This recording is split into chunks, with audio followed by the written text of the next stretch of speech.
What's going on, everybody? It's the Creative Pro checking back in for another episode of iMovie Monday. And today I want to walk you through the color correction tools inside of iMovie. The first tool you can use to help enhance your color inside of iMovie is the color balance. And if you hover your mouse over the first tab, you'll see that it says color balance. So you want to select that. And now to make it a little easier so you can see the color better in your footage, you can just pull down on this area and drag so you have a bigger image and you can see the color better that way. So now underneath the color balance, we have auto, which automatically improves video quality.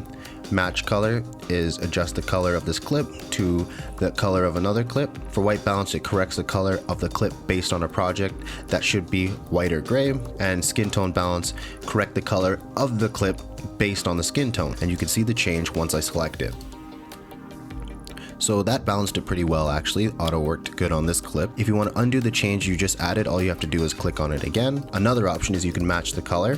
And now you can see we have two windows open. We can choose another clip that we want to match a shot. So say you're doing an edit, you don't want the colors to be too different from each other because it takes away from the continuity of the edit. Let's just say, for example, we're trying to match it to this clip at the end here.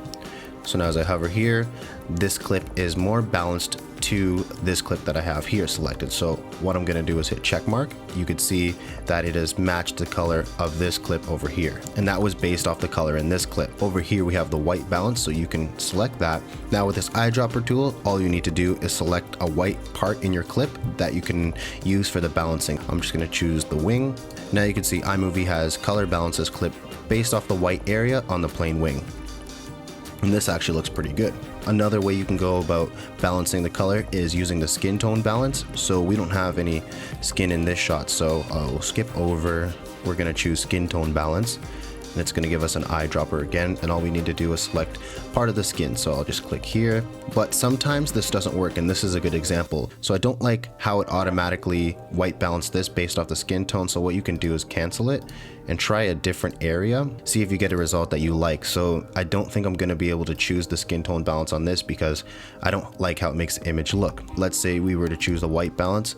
We don't really have anything white in this shot, so therefore this white balance wouldn't really work the greatest, whereas in the other clip we had a white area to choose from. So sometimes these tools can be a little bit finicky. You'll have to play around and adjust things yourself. As you can see, auto looks a lot better here than the skin tone balance and white balance. And if you're using match color, this works good. Like I said earlier, if you're trying to make your whole edit look the same, you don't want the colors changing from shot to shot too much. So let's say we wanted to have it matched to this clip here. Now it's made a lot more yellow, but this isn't as realistic because the environment here is the same. We're outside, it's a cloudy day here too. So if I choose this, it makes it a little bit closer, but let me just close it down so you can see we're really blue. So the color matching from this clip to that clip didn't work so well. Sometimes I don't even end up using any of these white balance corrections.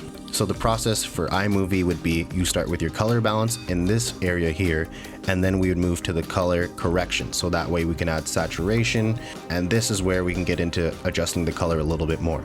So here at the first node on our left, we have adjust shadows, and this can make the dark areas lighter or darker.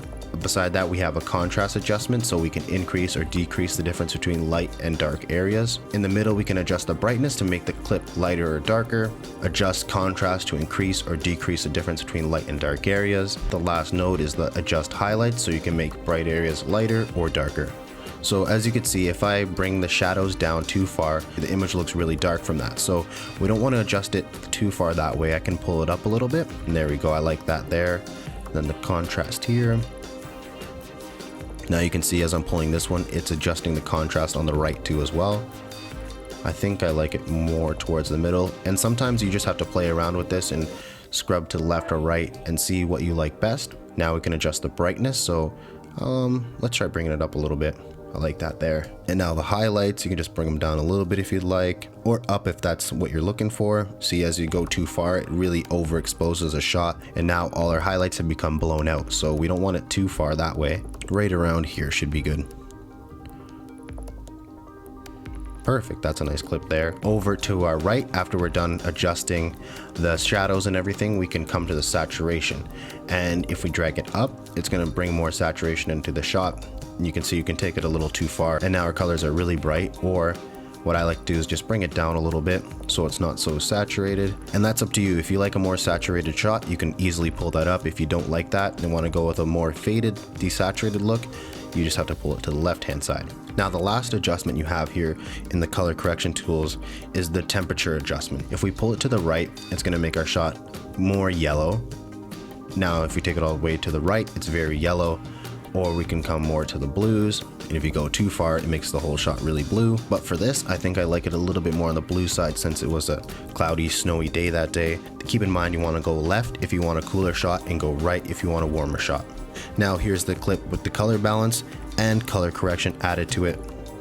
It looks a lot better than when we first started. This is something I'd be satisfied with here. If you want to add a filter on here, this is another color correction tool you can use. You just want to click clip filter and audio effects. So here we want to look at the left hand side where the clip filters are, and now you're going to get a drop down box with all these different kind of filters in here. So if you're looking for a specific look, you can choose one of these. So you can take a look if anything would fit your edit or the feel you're going for. You can easily just choose one of these and it will apply that filter onto the clip. So for this clip, I'm just going to take it away so you can easily just hit reset here, and now that filter is gone. Moving forward to the next clip, we can just go back to the color balance here. I'm going to go try auto and see how that looks so far. Okay, I like what auto did there. I think I might use that. I don't want to match the color because I don't have another clip that I need to really match it with. Now we can try the white balance with the eyedropper again.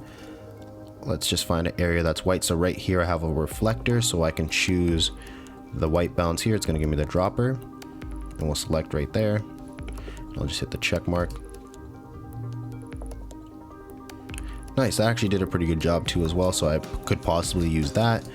And then the last option here, let's try Skintone Balance. Choose skin tone, and we have some skin right here, so I'm just gonna select that area, but you can see it kind of made it a little more red than I'd like, so I'll just hit check mark. And yeah, I probably wouldn't use this white balance selection here. So let's just go back to white balance. I like this eyedropper onto the reflector there. And now we can move over to our color correction tools, starting with the shadows. I don't want to bring them too far to make it too dark, so I'm just going to pull them up a little bit and bring some more contrast into the shot by dragging out to the left.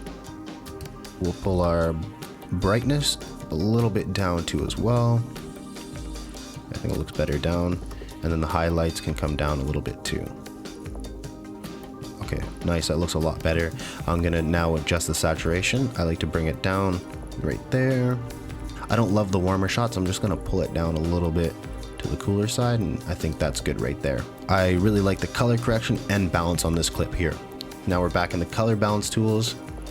Auto, I don't like how that looks. It's making the shot way too cool. Match color, I'm not gonna do that one. There's not really a white area to choose that I can find. And skin tone balance, we can attempt to do it, but I don't love the color, so I'm not gonna select that. So for this clip, I'm just gonna skip over the color balance tools and just go right to color correction. And now we can bring the shadows down a little bit. I'll bring it down to about here. Add some contrast. I'm pulling to the left again. I'll bring this up a little bit here. And our highlights, kind of right there. Yeah, I think that looks good there. Saturation, I just pull it down again. Or you can add it back in if you want it to be more vibrant. With our color temperature, if we bring it a little bit cooler, warmer. I think I like warmer there, just a titch. And now here's our color balance clip. Now the last example here, let's go to auto white balance. And I like how that looks so far. That could be a possible choice. Match color, I'm not gonna do that one. We can't really choose a white balance because there's no plain white area that we can select from. So I'm gonna have to cancel that. And skin tone balance, I don't like what that was doing earlier, so I will not be choosing that. So let's just go with auto. And now head over to the color correction. Pull the shadows down a little bit. Add the contrast. Right there. And pull down highlights a bit. Yeah, I think I'll bring them down a little bit. Now saturation. Since this clip is already pretty dull, I'm gonna bring a little bit more saturation into it instead of bringing it down this time. Bring some life back into the shot. And I think I'm gonna cool it down because this was a cloudy day again. Or you can warm it up if you think that looks better, but I'm gonna go with the cooler side for this clip. Here's our color corrected clip. I think this looks way better than when we first started. So there's how you can color correct your clips inside iMovie. Join me back here next Monday and I'll be going over how to use the crop tool and add a Ken Burns effect to your footage. It's the Creative Fro and I'm out.